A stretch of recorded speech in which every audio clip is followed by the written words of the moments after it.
Hello everybody. Today we are going to see the first chapters of a very important novel by Defoe. It's called Crusoe. The background. It is in the 18th century. There was a new literary genre called the novel. The title, novel, means it's new. It was very different from the past, because while in the past there were stories based on fantasy, magic, now stories, they tend to reproduce reality, real people in a real world. If we compare the traditional form of the past called romance and the new form of narrative called novel, we can see the basic difference. First of all, who were the protagonists of the romance? They were mythical characters, gods, or very important people like princes or princesses. Now, in the novel, they are only normal people. In general, they belong to the middle classes. Where? What was the location? Where were these stories set?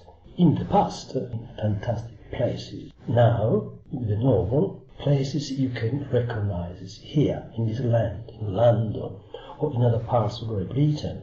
When the story in the romance was set in a time that was not defined. In the novel, you know exactly the time of the day, the year, so it's quite precise. But what happened in the past? There were the adventures of heroes. Today, they need to survive, so they need to face everyday problems. Most of all, how to, increase your capital, how to find food. How was the style in the past?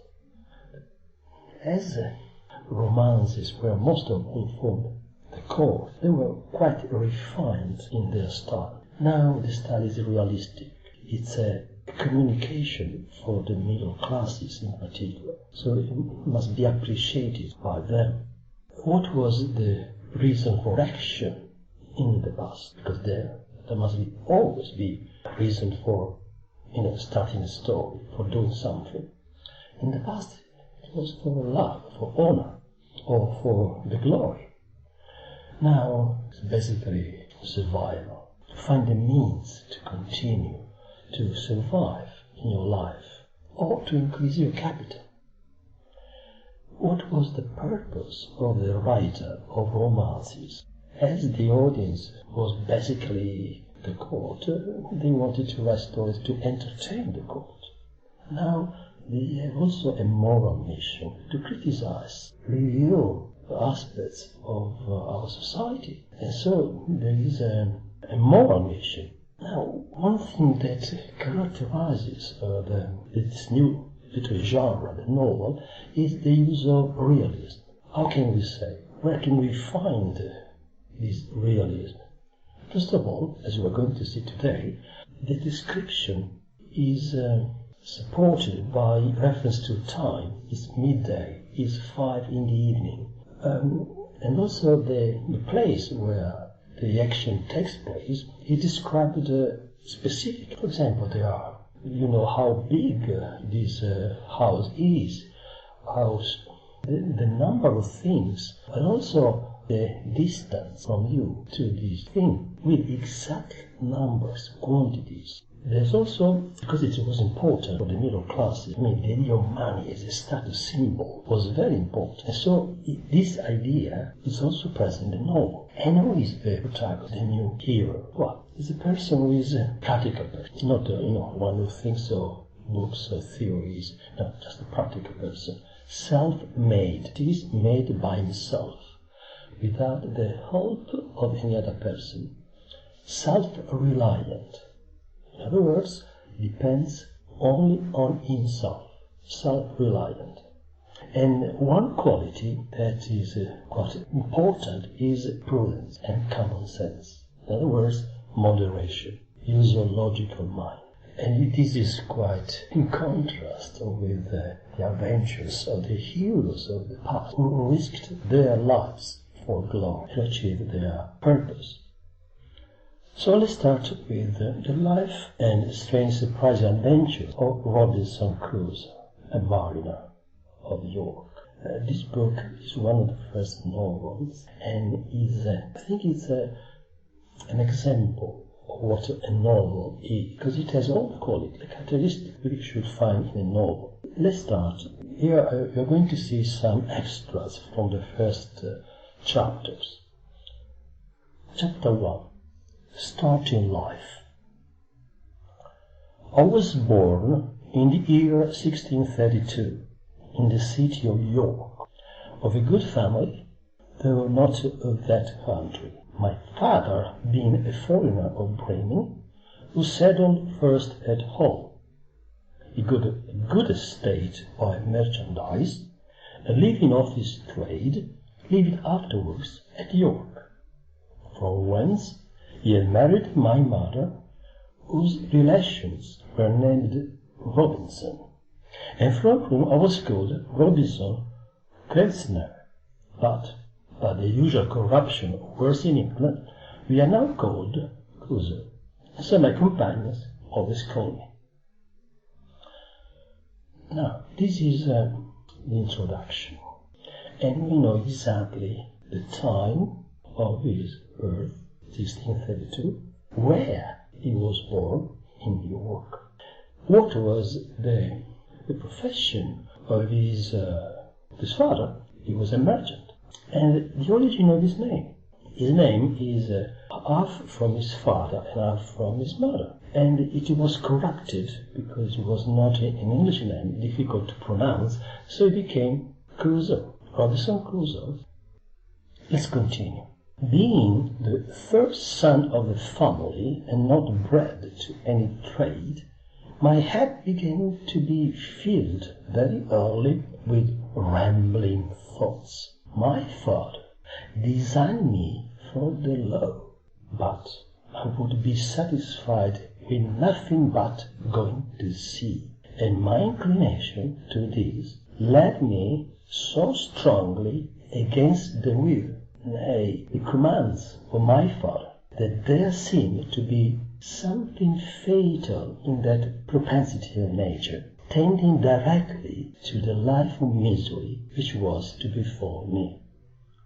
Here we have a premonition. So the common sense, the tradition was to follow what your father told you. So his father had a job, a profession. He was a merchant, and he had thought for his son, Robinson, to help him become a lawyer, study the law. But inside himself, Robinson desired something different, a more adventurous life. He wanted to go to sea, to visit new places, and he knew from the very beginning that his desire was not going to give him any good results in the end, because he was going against his father. Okay, so we have a contrast. His father represents the tradition, what was the medium way, the one in the middle, no extremes, moderation. Let's continue. My father, a wise and great man, gave me serious and excellent counsel. He told me it was men of desperate fortunes on one hand, or of aspiring superior fortunes on the other, who went abroad upon adventures to rise by enterprise, and make themselves famous in undertakings of a nature out of the common road. That these things were all either too far above me or too far below me.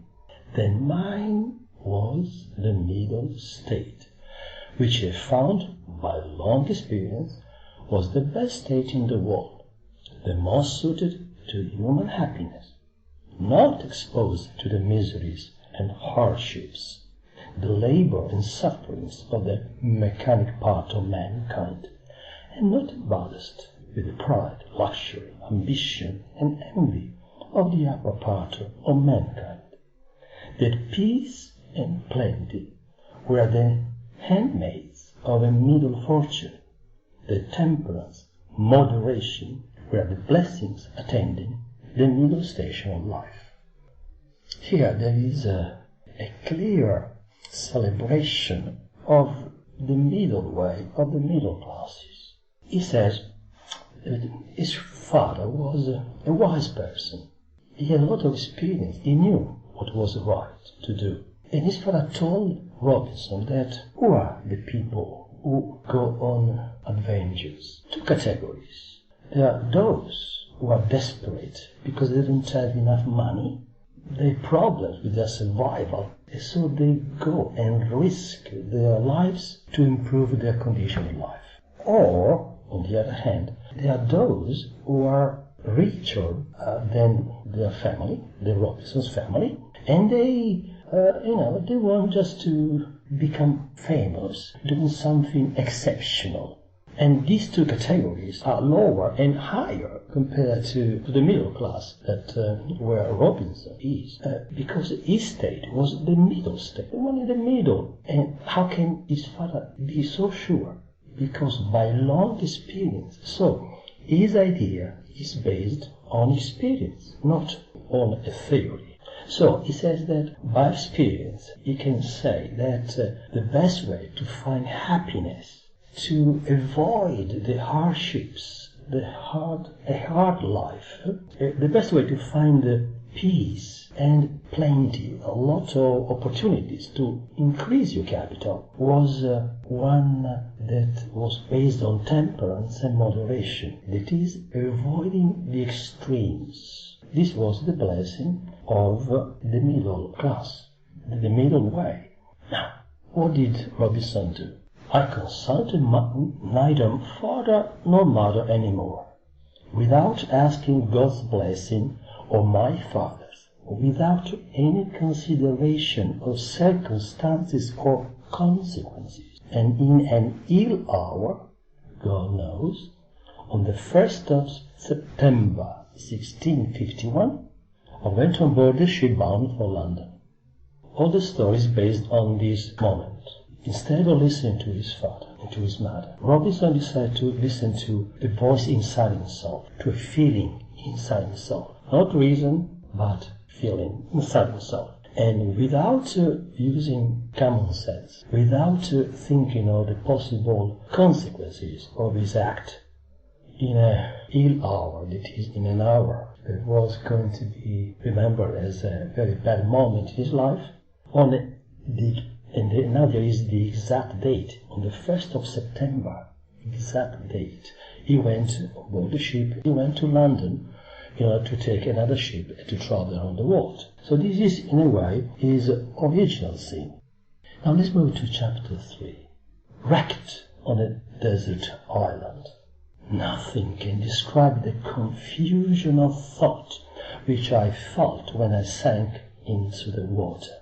The waves left me upon the land almost dry, but half dead with the water I took in. I was now landed and safe on shore. I began to look up and thank God that my life was saved, in a case wherein there was some minutes before scarce any room to hope. Now, it was on a ship, and because of the storm, the ship was destroyed, wrecked. And so now he found himself on a desert island. Notice here, this story is based on a continuous alternation of moods. First very positive, then desperate, and then positive, hopeful, and then desperate, depressed, and so on. Let's see here. First of all, confusion of thought, of course. The moment when he had to abandon the ship and jump into the water, he was confused. He didn't know what to do, what was going to happen to him. He was almost half dead. But then he landed safe on shore. He arrived at the island. Now, while before he was confused, scared to death when he was in the water, big waves, now that he's safe on land, he changes. His mood changes, and he thanks God because he has been saved by God. So he's very happy, hopeful. And don't forget that a few moments before, he thought there was no hope for him. Let's continue. I walked about on the shore, lifting up my hands, and my whole being, as I may say, wrapped up in a contemplation of my deliverance, reflecting upon all my comrades that were drowned. For, as for them, I never saw them afterwards, or any sign of them, except 3 of their hats, 1 cap, and 2 shoes that were not fellows. So, what does he do now? He begins to reflect, to think of his condition. And the first thing that he has in his mind is he remembers his companion who had died during the storm. He's not going to see them because they are dead and they disappear into the sea. The only sign of them were a few things that he found on the shore. And now he describes exactly the quantity and some details about this object. He found 3 of their hats, 3 hats, 1 cap, it is a different kind of hat, and 2 shoes. But careful, these 2 shoes were not from the same person. So there were 1 shoe from one person and 1 shoe was different from another one. Can you see the level of detail that we can find in this story? Let's continue. After I had solaced my mind with a comfortable part of my condition, I began to look round me to see what kind of place I was in and what was next to be done. Now he uses his mind, his rational mind, to analyze his condition, to see, what kind of place is that island.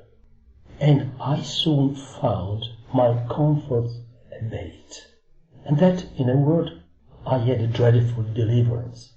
For A, I was wet. B, had no clothes to shift me. C, nor anything either to eat or drink to comfort me.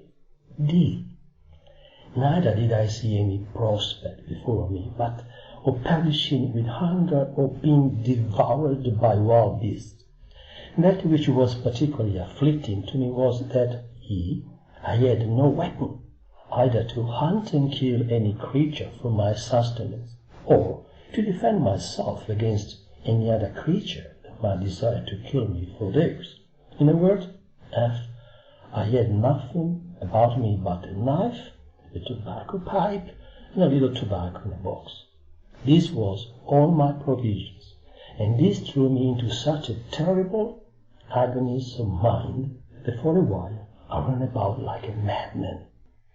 Now, from the previous moments of positivity, of happiness for being alive, now there is the opposite. Let's see how he describes his condition. Now, in this moment of desperation, because he is always trying to rationally to see pros and cons, advantages and disadvantages. And he makes a rational list of problems he has. So he says, after a moment, I realized that my positive condition was not like that. Abate means was reduced, and that I'd been left in a terrible condition. In fact, he was wet, his clothes were soaked with water, and he had nothing to change, nothing to eat, nothing to drink, and there was the possibility of being eaten, attacked by wild beasts. He had no weapons to protect himself. And the only thing he had were his initial capital. Starting from these 3 things, he then increased his capital. He had just a knife, is already something, a knife, a tobacco pipe and some tobacco. So he could smoke, relax, and use a knife to do something, create something, protect himself. But all this situation was so strange for him that for a while he ran like a mad person, desperate. But it's only temporary, because let's see what happens now. I walked about a furlong from the shore to see if I could find any fresh water to drink, which I did to my great joy. I went to the tree and getting up into it, endeavored to place myself so that if I should slip, I might not fall. And having cut me a short stick, like a truncheon, for my defence, I took up my lodging and slept as comfortably. Now, after having walked for a distance, a furlong is a distance, he found some water and he drank. So, wow, one of the negative aspects was to be deleted. Then he went to a tree and found a way, a rational way, to do two things. One, to find a place where to sleep for the night, and two, protect himself against any wild animal. Because if he puts himself on top of the tree, wild animals cannot attack him. And also he cut with his knife, the initial instrument he had in his hand, a truncheon, a stick that he could use to fight in case of an attack. And I took up my lodging and slept as comfortably. When I came down from my apartment in the tree, I looked about me again, and the first thing I found was the boat, which lay about 2 miles on my right hand. A little after noon, I found the sea very calm, and the tide ebbed so far out that I could come within a quarter of a mile of the ship. First of all, before I talk about a tree, but after I spent a night on a tree, the tree has become his apartment. So he's taken possession of a part of the island. He started to, create the foundations of his home, of his place, of his kingdom, apartment. Apartment is where you live, is yours, where you feel safe. And then what did he do? And then he found the boat, the ship, which was not very far. It was exactly, he saw the ship, the boat, notice here the distance, 2 miles where, on my right side, is giving us distance and direction. And a little afternoon, so now it's also giving us the time, that time, the clock time, when the sea was calm and the tide, the level of the sea was lower. He could walk and arrive at only a quarter of a mile of the ship, very, very close.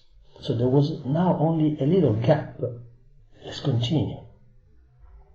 And here I found a fresh renewing of my grief.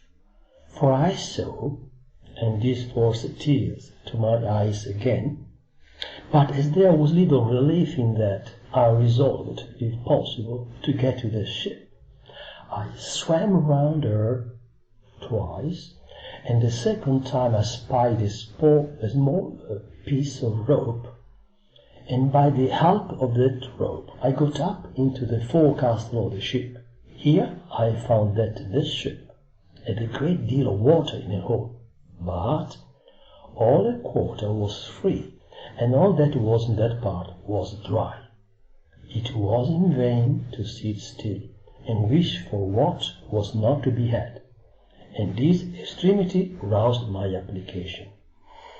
So, also here we can see an alternation of opposite moods. First of all, he did not know how to reach the ship. Then he started to cry, but then he found a solution, so he was happy. He could manage to arrive at the boat. When he arrived there, he started to swim around 2 times, but he was desperate, because how could he, climb up? The ship was very high, and there was no way to arrive on top. He swam 2 times, but then he saw a rope that was by the side of the ship. And so, climbing with the rope, he could arrive on top of the ship. The first impression was negative. There was a lot of water. But then he found inside the ship, as the ship was slanted, not horizontal, but was inclined on one side. One side was full of water, but the other side was dry. And that it gave him hope. And then he says something very important. It was in vain to sit still. So when you have a problem, if you remain still without doing anything, it's useless. Nothing will happen.